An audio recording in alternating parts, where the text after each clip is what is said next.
आज हम लोग रिवीजन करेंगे क्लास 12 इंग्लिश कोर का चैप्टर 1 जिसका नाम है द लास्ट लेसन।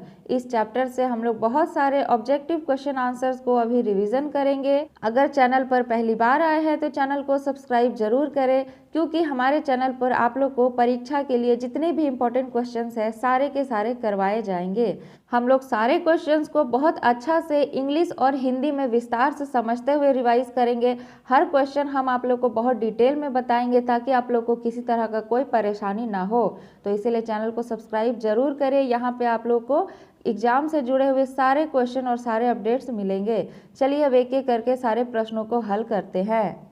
पहला प्रश्न है, who is the author of the last lesson. इस चैप्टर के ऑथर का नाम क्या है? तो इसका करेक्ट आंसर हो जाएगा अल्फोंस डॉडेट, ऑप्शन 2। नेक्स्ट देखते हैं। अगला प्रश्न है, what is the theme of the last lesson.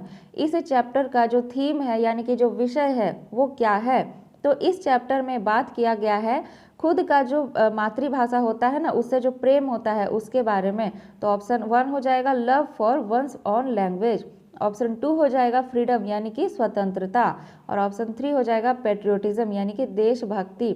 और ये तीनों के ही बारे में इसमें बात किया गया है, इसीलिए करेक्ट आंसर हो जाएगा ऑल ऑफ दीज यानी कि ऑप्शन 4।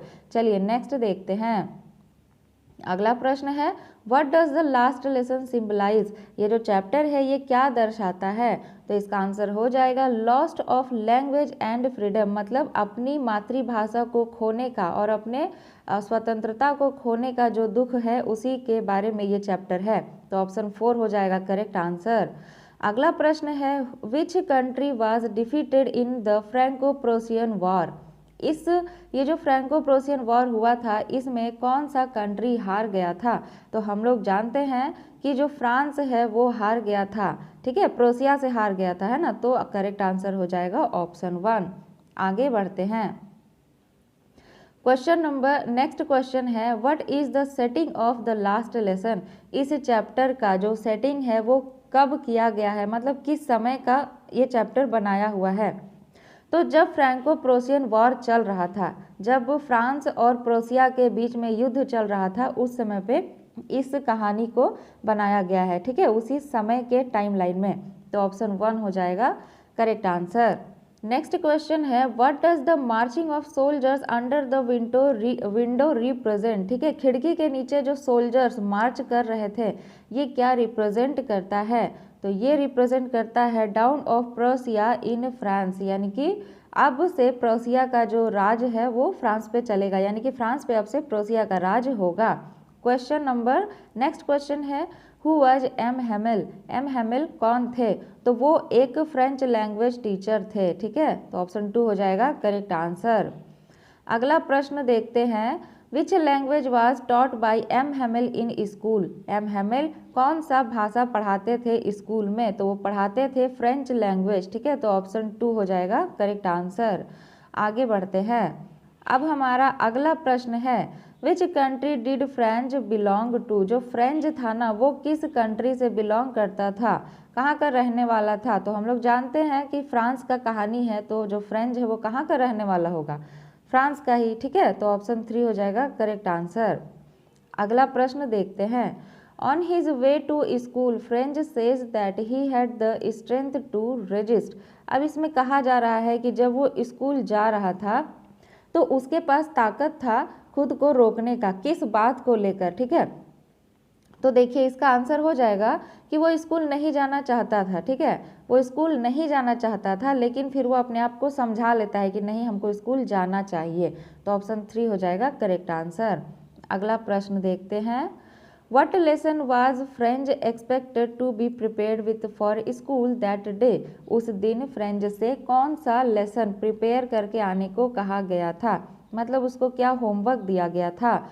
तो उसको होमवर्क दिया गया था पार्टिसिपल्स पे, और ये जो पार्टिसिपल्स है ये ग्रामर का एक पार्ट होता है, ठीक है। इंग्लिश ग्रामर में एक टॉपिक है जिसको हम लोग पार्टिसिपल्स कहते हैं। ये हो जाएगा आंसर। अगला प्रश्न देखते हैं। नेक्स्ट क्वेश्चन है, what was M Hamel going to question Franz about. M Hamel Franz से किस बारे में प्रश्न करने वाले थे?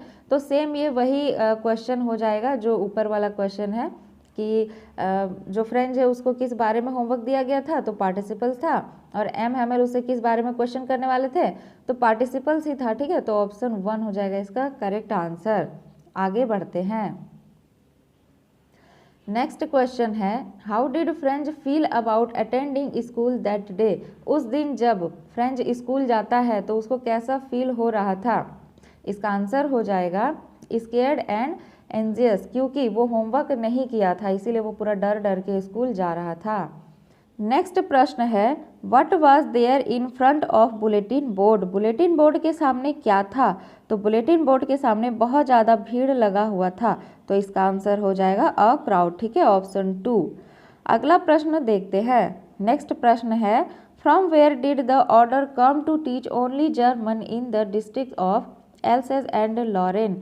मतलब फ्रांस के दो जिले थे एल्सेस एंड लॉरेन, उन दोनों जिलों में सिर्फ जर्मन भाषा पढ़ाने का ऑर्डर दिया गया था, तो वो ऑर्डर कहाँ से आया था, वो ऑर्डर आया था बर्लिन से।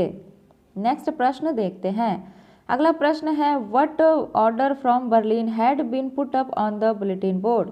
बर्लिन से आया हुआ कौन सा ऑर्डर था जिसको बुलेटिन बोर्ड में लगाया गया था, तो वो ऑर्डर था कि अब से सिर्फ जर्मन पढ़ाया जाएगा, यानी कि टीच ओनली जर्मन। ऑप्शन 3 हो जाएगा करेक्ट आंसर। अगला प्रश्न है, which language would the students study from the next day. अगले दिन से बच्चे कौन सा लैंग्वेज पढ़ने वाले थे, तो वो था जर्मन लैंग्वेज। ठीक है, ऑप्शन 2 हो जाएगा करेक्ट आंसर। नेक्स्ट क्वेश्चन है, which language was imposed on the French speaking districts of Alsace and Lorraine. मतलब जो फ्रेंच के जो दो जिले थे एल्सेस और लॉरेन, वहाँ पे किस लैंग्वेज को ज़बरदस्ती थोप दिया गया था, तो इसका आंसर हो जाएगा जर्मन लैंग्वेज। मतलब इन सभी क्वेश्चंस का आंसर हो जाएगा जर्मन लैंग्वेज। ठीक है, चलिए अगला देखते हैं। नेक्स्ट क्वेश्चन है, what changes did the order from Berlin cause in school that day. तो क्या हुआ था, जब बर्लिन से ऑर्डर आता है कि अब से सिर्फ जर्मन पढ़ाया जाएगा, तो स्कूलों में इसका क्या प्रभाव देखने को मिला था, तो इसका आंसर हो जाएगा क्वाइट एज संडे मॉर्निंग। ठीक है, और ये यहाँ पे लिख दिए हैं क्योंकि इस तरह से भी एक ऑप्शन रहता है, स्ट्रेंज क्वाइटनेस एंड सैडनेस। ठीक है, तो अगर इस तरह से लिखा हुआ आएगा या फिर क्वाइट एज संडे मॉर्निंग, तो ये दोनों ही तरह से लिखा हुआ आ सकता है, तो आप लोग इसी को टिक करिएगा। स्ट्रेंज क्वाइटनेस एंड सैडनेस का मतलब है कि एक अजीब तरह का सन्नाटा छा गया था पूरे स्कूल में, मतलब सब कोई बहुत ज़्यादा दुखी थे। और ये जो हो जाएगा क्वाइट एज संडे मॉर्निंग का मतलब है कि इतना शांत हो गया था, मतलब स्कूल इतना ज़्यादा सब कोई दुखी हो गए थे कि उस दिन ऐसा लग रहा था जैसे कि स्कूल की छुट्टी हो। मतलब संडे का जो दिन होता है ना, वैसा माहौल लग रहा था स्कूल में। मतलब सारे बच्चे थे लेकिन फिर भी कोई हल्ला उल्ला बिल्कुल भी नहीं कर रहा था। ठीक है, ये हो जाएगा आंसर। अगला प्रश्न देखते हैं, what did French find on reaching the school. School जाने पे जो फ्रेंच है वो क्या नोटिस करता है, तो वो देखता है एक अजीब तरह का quietness just like Sunday morning. तो ऑप्शन 2 हो जाएगा correct answer, strange quietness as Sunday morning. आगे बढ़ते हैं।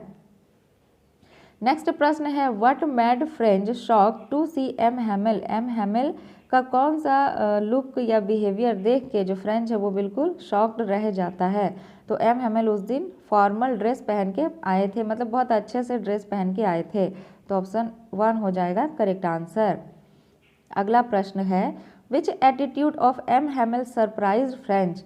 एम हैमेल का कौन सा एटीट्यूड देख के फ्रेंच जो है बहुत सरप्राइज्ड हो जाता है, तो उस दिन उसके जो टीचर थे एम हैमेल वो बहुत ज़्यादा सॉफ्ट एंड काइंड नेचर का बिहेव कर रहे थे, और ऐसे जो उसके टीचर थे वो बहुत ज़्यादा डांटते थे, लेकिन उस दिन वो बहुत अच्छे से बिहेव कर रहे थे। ठीक है,